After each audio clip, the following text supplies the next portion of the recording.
మీ పరిశుద్ధ వాక్యాన్ని ఆలకించి మేము ఆరాధిస్తూ ఉన్నాము తండ్రి, మేము స్తుతిస్తూ ఉన్నాము తండ్రి, మేము గణపరుస్తూ ఉన్నాము తండ్రి.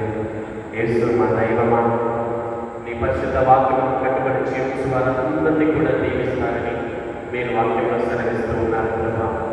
ఇదిగో ప్రభా, ఎవరైతే నీ పరిశుద్ధ వాక్యానికి కట్టుబడి జీవించున్నారో వారికి జీవితములన్నిటినీ కూడా మీరు మార్చుకున్నారు ప్రభా.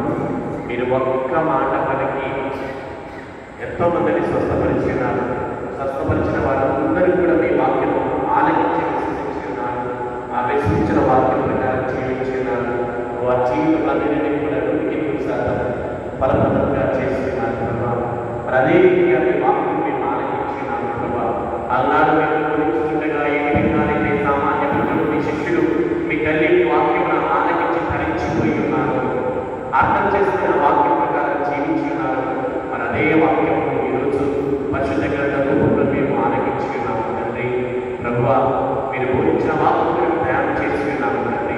మరి ధ్యానం చేసినటువంటి వాక్యంలో మేము జీర్ణం చేసుకుని ఆ జీర్ణం చేసుకున్నటువంటి వాక్యానుసారంగా మేము జీవించడానికి కావాల్సినటువంటి బలమైన శక్తిని మాకు అనుగ్రహించమని మనసారా వేడుకుంటున్నాము నా తండ్రి. యేసు నీ పరిశుద్ధ వాక్యములకు నిత్యం కట్టుబడి జీవిస్తూ ఆ కట్టుబడి జీవించడం వల్ల మీరు అనుగ్రహిస్తానన్నటువంటి ఆ వాగ్దాన ఫలితం మేము పాత్రలో జీవించడానికి ఉదయం చేయండి.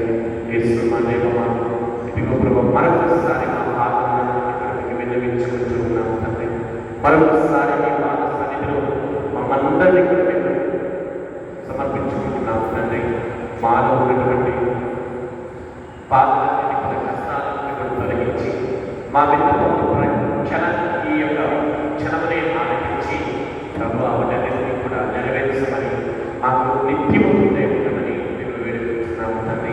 మరి ఇతరులకి ఏ విధంగానైతే ఆత్మదేవుని యొక్క తోడ్పాటును అందించినారు, మీరు ఏ విధంగానైతే తోడై ఉన్నారు, అదే రీతిగా మాకు కూడా తోడైంది మా నిజ జీవితంలో మనందరినీ కూడా మీ పాటలు నడిపించమని మా ప్రభు అయిన క్రీస్తు గారిని పనికి వేడుకుంటున్నాము తండ్రి.